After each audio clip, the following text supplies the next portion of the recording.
conseillère agricole chez Prométer, qui est l'association de promotion et des métiers de la terre. C'est l'association qui est sur le canton de Vaud.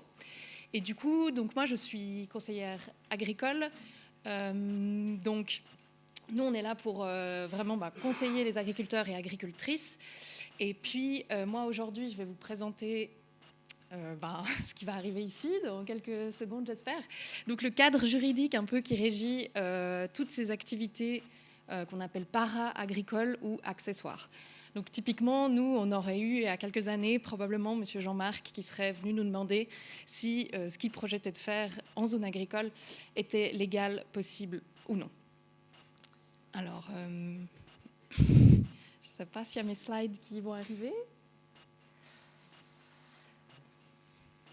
Ce serait mieux. Super.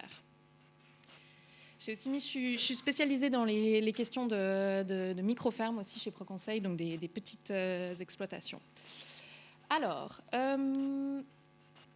dans l'agriculture, les termes en fait associés à l'agriculture sociale et thérapeutique, si on veut, c'est vraiment il y a deux termes en fait différents qui sont utilisés puis qu'on retrouve dans deux législations différentes.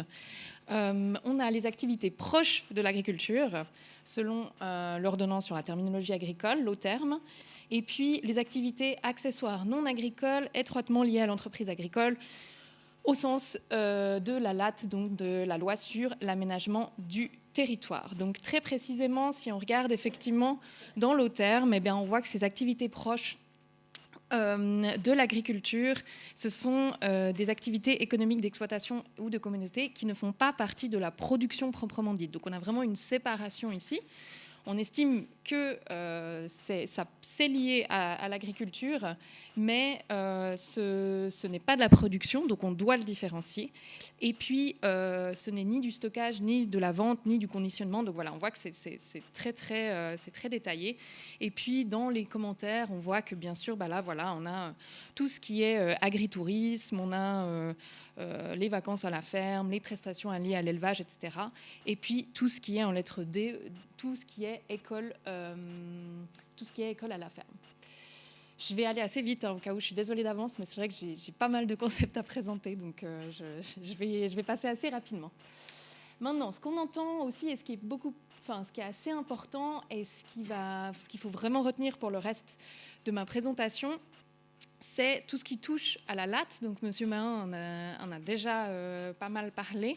Donc, en fait, au sens de la LAT, les activités d'agritourisme et puis d'école à la ferme sont définies comme des activités accessoires, parce que ça ne doit pas être l'activité principale. C'est-à-dire que l'activité principale doit rester la production agricole, en termes notamment de chiffre d'affaires.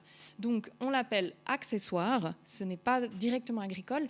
Par contre, ça doit être lié à l'exploitation, forcément, parce que c'est difficile de faire une école à la ferme au centre-ville. Donc, c'est forcément lié à l'exploitation agricole. Donc, on appelle ça étroitement lié à l'entreprise agricole. Voilà, c'est un terme un petit peu long, un peu barbare, mais il faut vraiment se dire que ça doit rester quelque chose d'accessoire. Par contre, c'est considéré comme lié à une exploitation.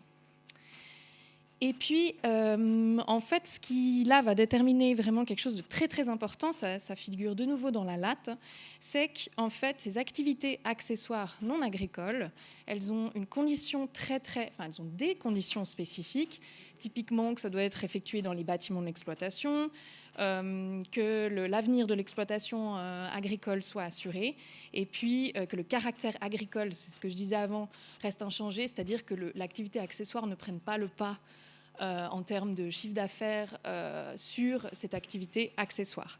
Mais ce qui est très, très, très important, et puis qui peut poser problème dans certains cas, c'est que c'est cette lettre D à nouveau, c'est qu'en fait, il faut être en présence d'une entreprise agricole pour avoir le droit d'exercer une activité accessoire étroitement liée à l'entreprise en zone agricole. Qu'est-ce que c'est qu'une entreprise agricole au sens de la LDFR? Alors, voici encore une autre loi, donc la loi sur le droit foncier rural. On considère une entreprise agricole une unité composée d'immeubles, de bâtiments qui sert de base à la production agricole et qui exige, dans les conditions d'exploitation usuelles de l'EPI, au moins une unité de main-d'œuvre standard. UMOS, qu'on appelle ça, que je vais raccourcir UMOS. Et puis, le Conseil fédéral fixe, conformément au droit agraire, les facteurs et les valeurs servant au calcul de l'unité de main-d'œuvre standard. Aussi un détail qui peut avoir son importance, toujours dans la LDFR, ce que j'ai souligné en rouge, donc la taille minimum de l'entreprise doit être fixée à une fraction d'unité de main-d'œuvre standard et ne doit pas être inférieure à 0,6. Alors, juste pour un petit peu vous expliquer, donc, ces UMOS, ces unités de main-d'œuvre standard, vraiment, c'est quelque chose en agriculture, nous, dans le conseil, qu'on utilise, qu'on emploie énormément, qui apparaît dans beaucoup de lois et dans beaucoup de cas. C'est nécessaire de les calculer. Donc, c'est vraiment, ça sert à mesurer la taille d'une exploitation. Ça a été déterminé à l'aide de données d'économie du travail, donc c'est vraiment des bases scientifiques qui sont fournies par l'Agroscope. Et l'idée, c'est que ça permet de comparer finalement des exploitations entre elles en termes de temps de travail nécessaire. Ce qu'il faut penser, c'est que voilà, ces facteurs, ils tiennent compte du temps de travail sur le terrain, des tâches spéciales et des tâches de gestion de l'entreprise. Et puis ce facteur UMOS, il a été divisé par une activité qu'on estime à 2500 heures, un temps de travail moyen de 2600 heures annuelles. Ces facteurs, ils sont donc fixes. Vous pouvez les retrouver en ligne, vous mettez facteur UMOS OFAG, et puis vous allez tomber sur un tableau Excel que moi j'utilise quasiment tous les jours, où vous voyez du coup comment en fait ces facteurs UMOS ils sont calculés. Et ce qu'on voit tout d'abord, c'est qu'il a fallu en fait se baser sur une unité. Et du coup, l'unité principale en fait des UMOS, c'est la surface.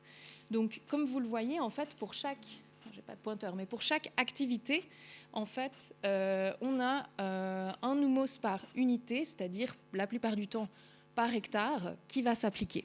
Donc, la première ligne, par exemple, la SAU, c'est la surface agricole utile. Sans les cultures spéciales, on parle donc ici des prairies, des grandes cultures, etc. Donc vous avez 10 hectares, et ici on va mettre 10, et puis on va faire 10 fois 0,022, et ça sera votre facteur UMOS. Et du coup, quand on calcule finalement le nombre d'UMOS pour une exploitation, on passe en revue toutes ces lignes, et puis selon ce qui est présent sur l'exploitation, on peut compléter le tableau ou non. On voit que par exemple les cultures spéciales, donc tout ce qui est maraîchage, arboriculture, qui demandent plus de travail, ils ont un facteur beaucoup plus élevé que la surface agricole utile, c'est-à-dire des grandes cultures.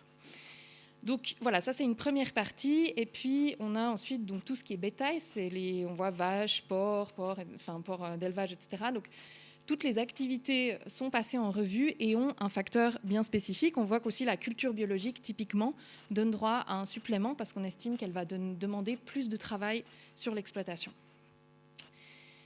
Je ne passe pas tout en revue, mais voilà, ça c'est vraiment la totalité de ce tableau. Puis vraiment, ce que moi j'aimerais que vous reteniez, c'est que l'unité de mesure principale, c'est la surface. Ce sont les hectares. C'est ça qui va avoir le plus de poids dans ce calcul. Et puis, c'est à la fin de ce tableau ici que, du coup, on va pouvoir déterminer si on est dans le cas d'une entreprise agricole ou non. Comme je vous l'ai dit avant, une entreprise agricole, pour la loi, c'est une unité de main-d'œuvre standard, avec une possibilité d'abaisser cette limite pour les cantons au minimum à 0,6. Typiquement, sur le canton de Genève, l'entreprise agricole est définie à 0,6 UMOS. Sur le canton de Vaud, c'est 1 UMOS. Donc, c'est ici que ça va se déterminer, puis que ça peut faire une très grande différence. Alors, comme je vous l'ai dit, donc, ce qu'il faut retenir de ce tableau, parce que voilà, il n'y a pas besoin de le savoir par cœur, c'est que les calculs des UMOS, ils se basent principalement sur les surfaces et les UGB, et puis que du coup, forcément, en fait, il n'y a pas toutes les exploitations qui arrivent à atteindre un UMOS, surtout au démarrage. Je vous ai mis un petit exemple un peu fictif d'une exploitation de 12 hectares de grande culture, 5000 m² de maraîchage, 100 poules. 20 arbres aux tiges, et puis en agriculture bio, avec de la vente directe, ça, je ne suis pas passée parce que c'est compris dans le calcul des humos, mais voilà, j'en ai pas parlé. Le calcul fait qu'on arrive à 0,76 humos. Dans l'État, ça veut dire qu'on n'est pas dans le cas d'une entreprise agricole, donc au sens de la LAT, cette exploitation, elle n'a pas le droit de faire des activités d'agritourisme et puis d'école à la ferme. C'est ce qu'on est censé, nous, disons, conseiller si on a quelqu'un qui vient nous demander est-ce que j'ai le droit, est-ce que je vais pouvoir construire une salle de classe, etc. dans mon bâtiment, on va faire ce calcul assez rapidement. Puis normalement, en atteignant 0,76 dans l'État actuellement, cette personne n'aurait pas le droit d'exercer une activité accessoire liée à une entreprise agricole. Par contre, voilà, ce qui est assez... Donc, vraiment, c'est difficile. Enfin, il n'y a pas toutes les exploitations, disons, qui atteignent ce 1 humos. Par contre, c'était dans le tableau, mais je ne suis pas passée en... Voilà, mais il faut savoir que quand même, on sait que ces activités, elles demandent en fait du travail. Et du coup, on considère qu'une fois qu'on est assez grand, donc qu'on a atteint le stade d'entreprise agricole, eh ben, on a le droit de comptabiliser par contre des humos pour augmenter encore ces humos. Mais ça, c'est vraiment possible que dès le moment où on a atteint ce stade d'entreprise agricole. Donc là aussi, ce qu'il faut retenir, c'est que finalement, les activités proches de l'agriculture, donc l'agritourisme, l'école à la ferme, ne peuvent pas aider dans le calcul des humos pour atteindre le stade d'entreprise agricole. C'est vraiment pas possible. C'est une fois qu'on a une entreprise, là, on a le droit et du coup, on peut le calculer dans notre calcul, enfin, on peut le prendre en compte dans notre calcul pour augmenter nos humos. Donc voilà, j'avais juste fait un petit résumé un peu de ce qu'il faut retenir. Donc, on calcule, vous avez une exploitation agricole, on calcule rapidement vos humos, et puis le cas à gauche, vous êtes à moins d'un humos, donc vous n'êtes pas une entreprise agricole au sens de la LDFR, et du coup, légalement, au sens de la LAT, vous n'avez pas le droit d'exercer ces activités en zone agricole. Par contre, vous avez de la chance, vous avez assez de surface, ou vous avez assez de bétail, ou voilà. Vous avez plus qu'un humos, vous êtes considéré comme une entreprise agricole au sens de la LDFR, donc la loi sur le droit foncier rural. Vous êtes autorisé à exercer une activité accessoire non agricole au sens de la LAT. Et puis du coup, à ce moment-là, vous avez le droit de prendre en compte le supplément d'humos pour encore augmenter vos humos. Voilà un petit peu, moi, ce que je voulais dire assez rapidement. Donc, à retenir, seules les entreprises agricoles ont le droit d'exercer ce type d'activité au sens de la LAT en Suisse. Ce qui peut quand même aussi expliquer un petit peu, on disait en introduction on avait un développement peut-être un peu restreint de ce genre d'activité en Suisse. Ça peut être potentiellement une explication. C'est vrai que c'est quand même, on a un cadre qui est assez limitant. Le calcul des humos, c'est l'outil de référence pour déterminer si on est dans le cas d'une entreprise agricole ou non. Et puis, ce calcul des humos, il est principalement basé sur la surface. Voilà, ça c'est vraiment, disons, la base à retenir pour moi, pour ma présentation. Et puis là, c'est aussi une petite ouverture, c'est de dire que les cantons, ils ont le droit d'abaisser le seuil d'entreprise agricole à minimum 0,6 humos. Et puis ça fait quand même, ça peut faire une grande différence.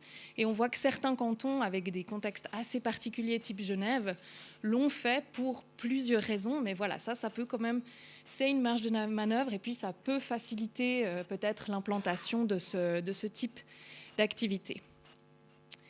Et puis maintenant, je change un tout petit peu simplement de casquette parce que je fais aussi partie du coup et puis c'est complètement en lien, je fais partie du comité de l'association suisse des micro-fermes. Et puis du coup, c'est vrai qu'une micro-ferme, par définition, c'est une petite exploitation. Donc en fait, c'est vrai que nous, au sein du comité, on a pas mal de cas d'exploitation qui, en fait, aimeraient peut-être développer ce type d'activité et qui sont confrontés finalement à cette interdiction vu qu'elles n'atteignent pas le minimum requis de l'entreprise agricole. J'ai aussi noté ça parce que voilà, c'est un grand débat, mais que le calcul des humos, il a bien fallu trouver finalement des facteurs. C'est compliqué à déterminer, mais c'est vrai qu'on le voit que dans certains cas, c'est pas forcément très adapté. Notamment, on appelle ça pour du maraîchage non mécanisé, qui finalement demande beaucoup plus de main-d'œuvre en fait que du maraîchage mécanisé. Puis ça, voilà, actuellement, on ne peut pas prendre forcément tous les cas en considération, mais du coup, c'est vrai qu'actuellement, c'est pas du tout pris en compte dans ce calcul des HUMOS, ce qui fait que voilà, c'est très difficile pour une petite exploitation, voire une toute petite exploitation, d'atteindre ce seuil d'entreprise agricole. Et puis la conséquence aussi, ça veut dire qu'en fait, quand on n'est pas une entreprise agricole, quand on commence sur une petite exploitation, on ne peut pas compter sur la diversification, on ne peut pas compter sur l'agritourisme pour espérer avoir un plus grand chiffre d'affaires. Donc il y a vraiment une limitation par rapport à ça. Et puis c'est voilà, une certaine peut-être inégalité, parce que si on a une exploitation de 40-50 hectares, qu'on reprend cette exploitation, on peut directement démarrer avec de l'agritourisme, en tout cas si on fait des demandes auprès de l'aménagement du territoire, on aura le droit, ce qui n'est pas le cas quand on est une toute petite exploitation. Donc voilà, c'était simplement un petit peu pour peut-être ouvrir le débat, montrer que voilà, il y a des exploitations en tout cas qui peuvent être péjorées par le système actuel et puis les lois qui sont en place. Voilà, j'espère que je ne vous ai pas perdu. Et puis, je suis là, par contre, si vous avez encore des questions, que vous avez besoin d'explications, je suis bien sûr là pour y répondre.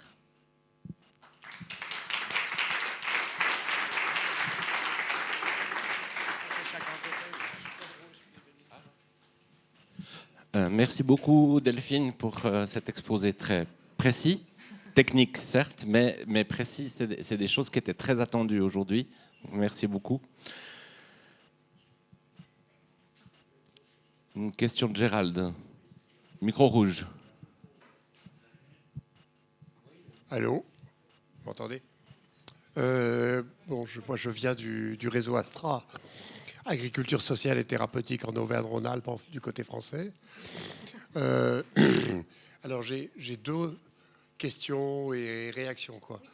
La première, c'est effectivement, pour moi, votre exposé est très instructif, c'est-à-dire il révèle quand même un système.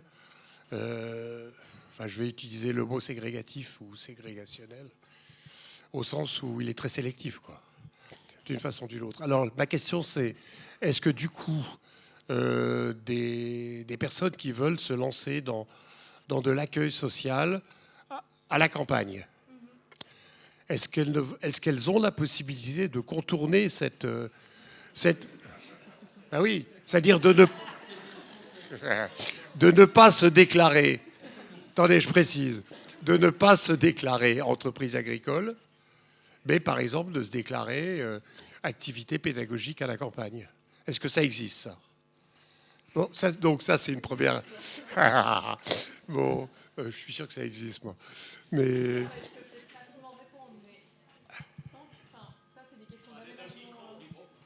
C'est des questions d'aménagement du territoire. Il faut le dire, il y a pas mal d'exploitations qui en fait font des activités pédagogiques, mais parce qu'elles n'ont pas forcément besoin de demander des autorisations. Mais il faut que ça reste aussi un caractère... C'est ce qu'on dit toujours, c'est tant que ça reste un caractère vraiment accessoire et puis qu'on n'a pas 35 voitures tous les jours qui viennent chez vous, voilà, personne ne va normalement trop aller chipoter. Par contre, dès le moment où vous voulez installer, vraiment avoir de l'agritourisme, on a besoin à ce moment-là d'un changement d'affectation, vous voulez construire des toilettes, des choses comme ça, là, vous devez être une entreprise agricole. Mais voilà, moi, je ne peux pas conseiller ça de base, juste pour dire ce que c'est le cadre, voilà. Bon, et alors, la deuxième chose que je voulais dire, c'est que côté français, qu'est-ce qu'on constate ? Ce que j'ai un peu dit hier, c'est une tendance de la part de nouveaux porteurs de projets qui viennent de milieux non agricoles et donc des anciens éducateurs, des gens qui viennent du paramédical, etc., écœurés par tout ce qui se passe dans le secteur de la santé et qui veulent créer une activité d'accueil de personnes vulnérables à la campagne. Alors, ils viennent avec des projets de micro-fermes parce qu'ils n'ont pas de terre. Ils n'ont pas hérité, ils ne sont pas déjà installés. Donc, et c'est très difficile d'avoir de la terre en Rhône-Alpes, hein, quand même, globalement, quoi. Donc, ils viennent avec des projets de micro-fermes qu'on pourrait qualifier de fermes pédagogiques pour personnes vulnérables. Donc, c'est une caractéristique, ça, la question. Là, la taille est forcément restreinte, quoi.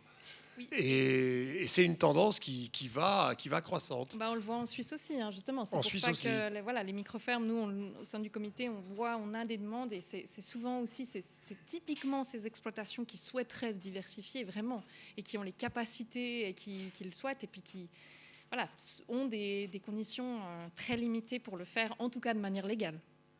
Ça, c'est clair. Ouais. Pour compléter ce qu'a dit Gérald, est-ce qu'en Suisse, vous avez le droit d'avoir un double statut agricole et d'entreprise? C'est une façon de régler le problème. Alors, vous avez le droit de travailler, bien sûr. Enfin, vous pouvez avoir une exploitation agricole puis travailler à côté, typiquement. Mais Non, pas travailler à côté. Sur l'exploitation, que l'agriculteur a deux statuts, enfin, qu'il y ait une entreprise. le souci, c'est la En zone. France, on a le droit de faire ça. Ouais, le souci, c'est la zone. Alors, bien sûr, ce que je disais, c'est principalement dans la zone non à bâtir, hein, donc dans la zone agricole. Si on se trouve en zone à bâtir, c'est complètement différent. Là, bien sûr, vous avez le droit de faire à peu près ce que vous souhaitez, à peu près. Mais tant que vous êtes en zone de non à bâtir, donc zone rurale, ces activités, il faut se rendre compte, la zone agricole, elle est normalement, au centre de la latte, elle est là pour produire. Elle est là pour produire de la nourriture. Et quand on sort du cadre, si on ne produit pas, alors on doit remplir certaines conditions pour le faire. Donc tant que votre activité, elle le siège est en zone agricole, vous aurez ces conditions qui vont s'appliquer. Par contre, vous pourriez avoir votre activité qui est dans un bâtiment, en zone à bâtir, et puis là, vous n'avez pas tous ces soucis.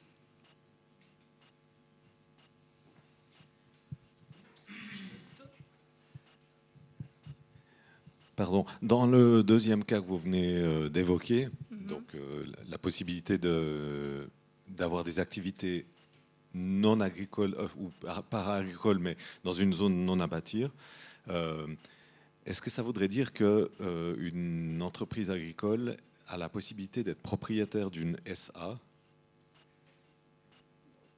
Oui. Oui. Oui. Oui. Ça ne changerait pas grand-chose. Mais... Ouais.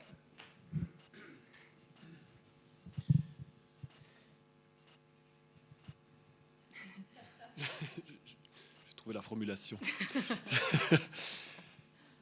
Si l'agriculteur n'est pas propriétaire, mais il a un bail à ferme, par exemple, on est toujours soumis aux mêmes conditions.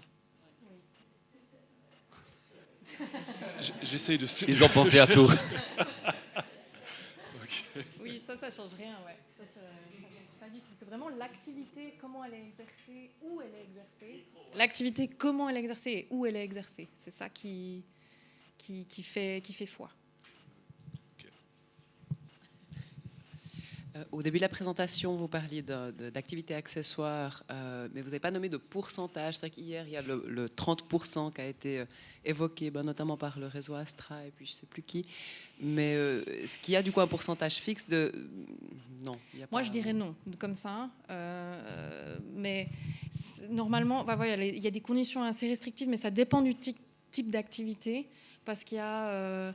accessoires non liés à l'entreprise ou étroitement liés. Enfin, ça dépend lesquels. Dans certains cas, on peut engager du personnel. Dans certains cas, on n'a pas le droit. Ça dépend. Il y a les chevaux. Enfin, bref, c'est assez technique. Ça doit rester accessoire. Moi, j'ai encore jamais entendu que ça avait une règle très stricte. Disons que ça ne doit pas prendre le pas vraiment sur la production en tant que telle. Maintenant, comment est-ce qu'il vérifie? Moi, est-ce qu'il regarde les chiffres d'affaires? Est-ce qu'il pourrait demander les comptas? Et puis, voilà. C'est ça qui fait foi, c'est la compta et les chiffres d'affaires en lien. Merci.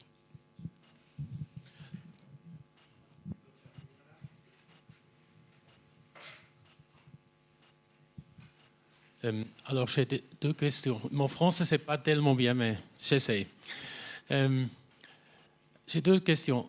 La première question, je sais qu'il y a la loi qui dit si tu as une entreprise comme faire quelque chose avec le bois au-dessus de la ferme, c'est possible quand la ferme, ça se fait aussi.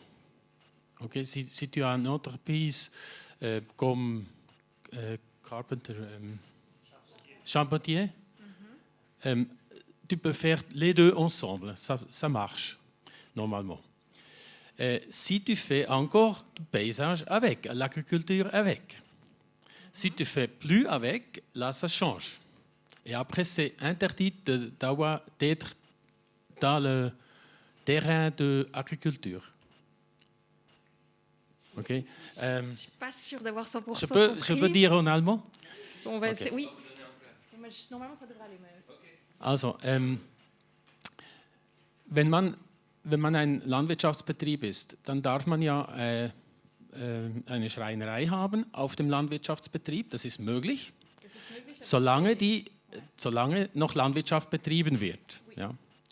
Das ist das eine, das möglich ist. Sobald dann es nicht mehr landwirtschaftliche Zone ist, dann ist es möglich, das weiter zu betreiben. Aber wenn es landwirtschaftliche Zone bleibt und der Landwirtschaftsbetrieb nicht mehr funktioniert, nur noch die Schreinerei, dann ist die Schreinerei muss weg aus dem Landwirtschaftsgebiet, oder? So ist es ja. Okay. Das ist vielleicht eine Feststellung. Die zweite Sache ist, wenn man genügend, zum Beispiel, wenn man Wohnungen hat oder ein Haus hat, mehrere Häuser hat, jetzt von der Steuerseite her, das ist auch etwas, was Sie, glaube ich, nicht gesagt haben, von der Steuerseite her, wenn es mehr als 50% ausmacht vom Einkommen, dann wechselt es auch, dann kann man auch aus der Landwirtschaft, als Landwirtschaftsbetrieb ausgeschlossen werden eigentlich. Aber das dauert meistens eine Weile. Ich frage mich jetzt, wäre das bei Agriculture Social auch so? Also wäre das auch so, wenn ich betreue mit der Zeit, dass wenn ich da mehr Einkommen generiere als von der Landwirtschaft, würden Sie mich dann steuermäßig auch als nicht mehr landwirtschaftlich beurteilen? Je ne sais pas. Moi, j'aurais tendance à dire que l'aménagement du territoire pourrait vous demander de cesser votre activité. J'aurais tendance à dire ça, mais c'est des suppositions. Je ne suis pas juriste, voilà. Mais j'aurais tendance à dire que ça doit rester accessoire. Et si c'est plus accessoire, en fait, c'est plus autorisé dans le cadre de la zone agricole. J'aurais tendance à dire ça, mais là encore, c'est quand même, voilà, je prends des pincettes parce que je suis pas 100% sûre. Puis ce qui est compliqué, c'est que voilà, un appartement, on peut peut-être, on dit le désassujettir de la LDFR, de la loi sur le droit foncier rural. Une activité qui est liée à la ferme, voilà, comme j'ai dit, c'est compliqué de la délocaliser au centre-ville. C'est ça un petit peu la problématique. Et juste, je crois que je voulais juste retraduire la question d'André pour que ce soit.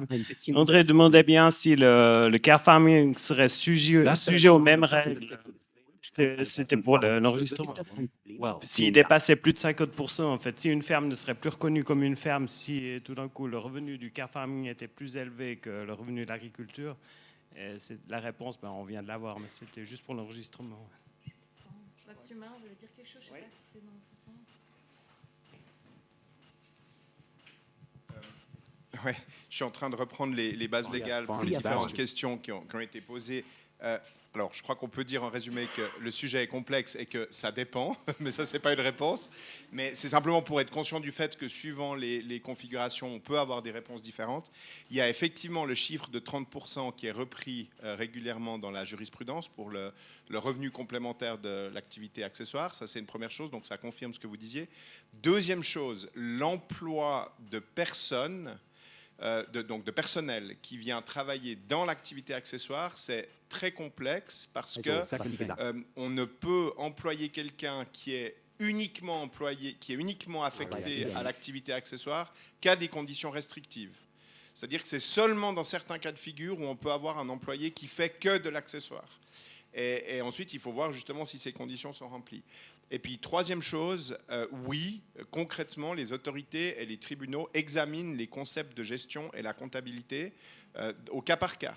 Donc, ça veut dire que vous pourriez être amené au cas par cas à présenter votre compta, votre chiffre d'affaires, votre business plan et à dire tel employé est nécessaire pour le revenu complémentaire, mais ça représente tant de pourcentage du revenu principal, etc.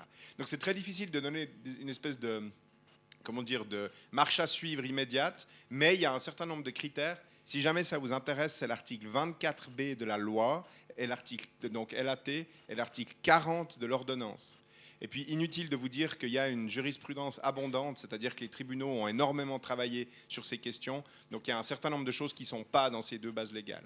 Mais déjà, avec ces deux bases légales, vous avez les indications qu'a données Delphine Picot et quelques précisions complémentaires.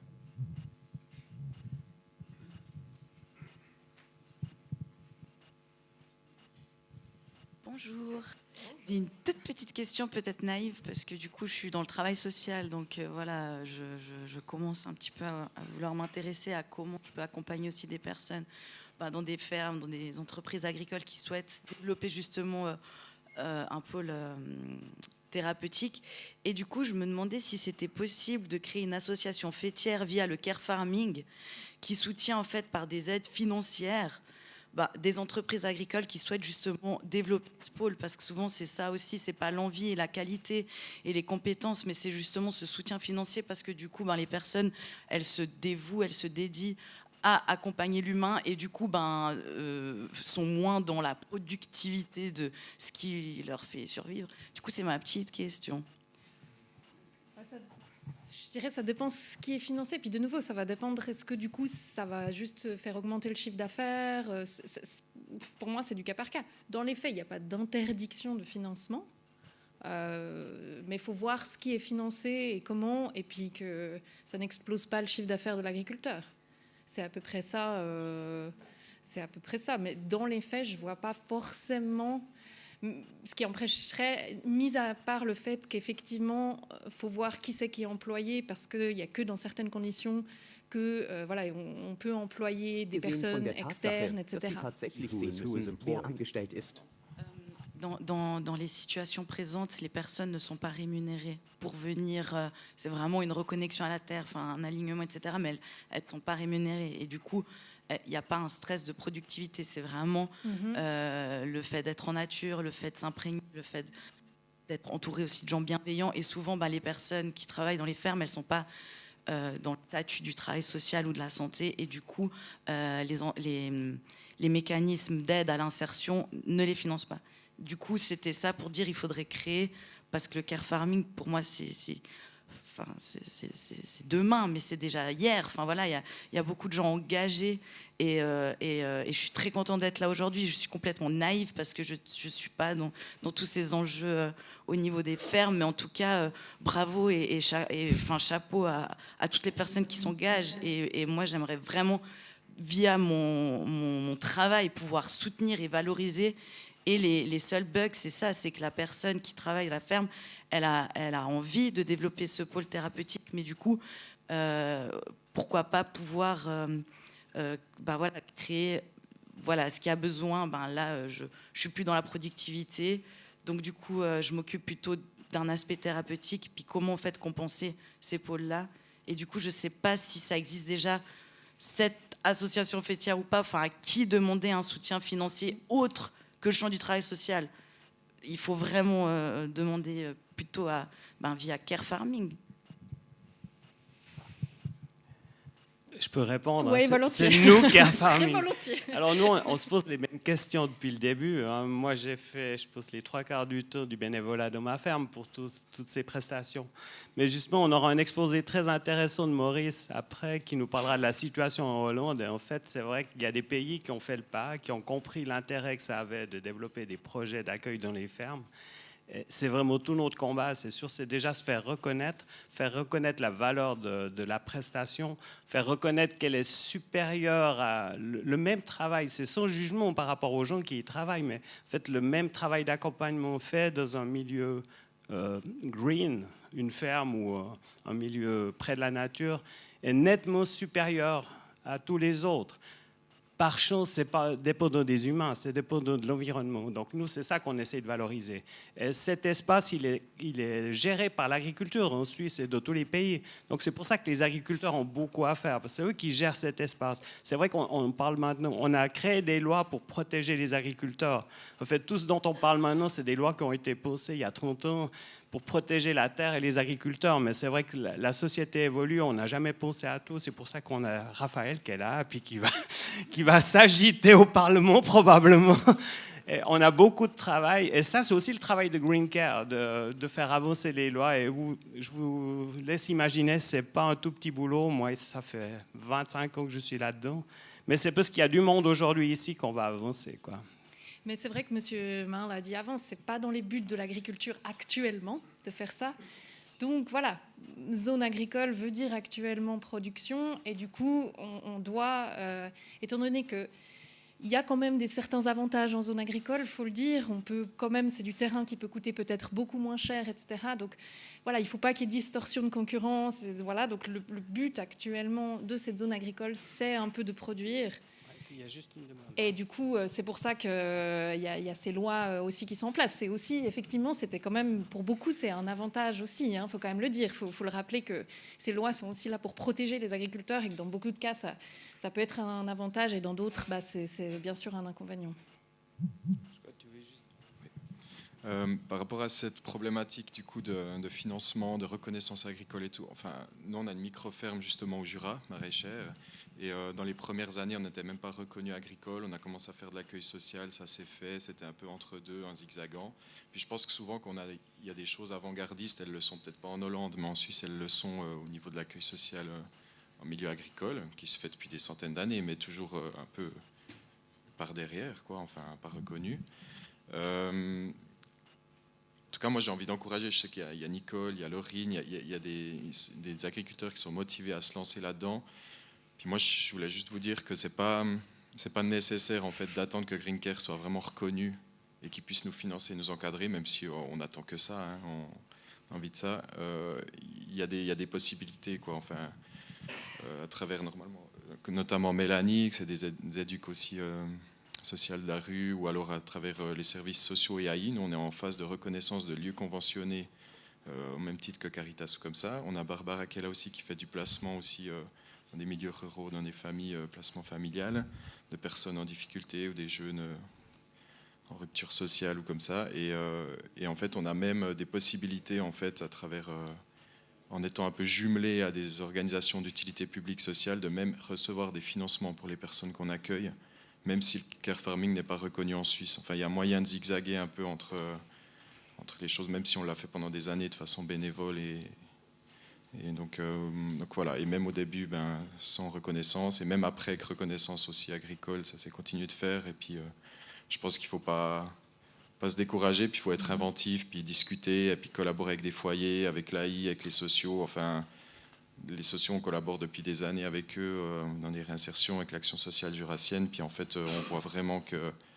ça a été hyper bénéfique. Puis que, enfin, ils ont trop de la chance, quoi. Enfin, ils me disent, on les place chez Caritas, on doit payer entre 3 et 9 000 francs par mois pour leur réinsertion. Et puis chez vous, c'est gratuit. Puis ils sont trop bien, puis ils veulent plus repartir, quoi. Donc, tu te dis, il y a quand même une lacune. Et ils l'avouent, hein, même en haut de la hiérarchie, aux sociaux, ils disent, mais il y a vraiment quelque chose qui ne va pas, quoi. Enfin, mais pour l'instant, on en est là. Donc, merci à vous qui luttez pour ça. Ouais. C'est vraiment la différence entre la théorie et la pratique. Moi, je vous ai présenté la théorie, puis voilà la pratique, comment c'est. Donc c'est le cadre actuel juridique, mais ça ne veut pas dire qu'en pratique, c'est impossible, même si vous ne rentrez pas dans ce cadre. Voilà. Merci beaucoup Delphine. On doit avancer dans le programme. Donc, comme je l'ai dit hier, tous les débats doivent poursuivre dans les intermèdes, dans les repas, dans les pauses, dans les rendez-vous que vous allez vous donner ensuite. Nous, on est là pour faire démarrer les collaborations et puis les élaborations. Mais il y aura d'autres moments pour partager des expériences. Raphaël, tu voulais une intervention? Non, mais alors, je ne veux pas prolonger, mais je m'en voudrais d'oublier de compléter ma réponse tout à l'heure. J'ai oublié un point important. Vous savez que la LAT a été révisée sur les articles qui concernent la zone agricole. Et je voulais dire que la nouvelle variante des bases légales que j'ai citée tout à l'heure est probablement un tout petit peu plus souple. Et si je vous dis ça, c'est parce qu'elle va probablement entrer en vigueur cette année. Enfin, je ne sais pas quelles sont les informations que vous avez eues, Prométhère, mais probablement 2025, voire début 2026. Et au début du nouveau régime légal, il y aura de la marge de manœuvre pour l'interprétation. Donc ça veut dire qu'il y a un enjeu qui se joue ces prochains mois ou années, c'est de peser sur l'interprétation des nouvelles règles pour que ça aille dans le bon sens. Voilà, je voulais juste dire ça. Ça veut dire que les articles dont on a parlé aujourd'hui, bientôt, ils seront en partie désuets. Il y a des règles qui vont rester, mais ils seront en partie désuets. Et donc, ça veut dire qu'il y a une nouvelle page qui s'ouvre et c'est à nous d'écrire l'histoire, on va dire ça comme ça. Bien, merci pour ces encouragements. Merci beaucoup Delphine.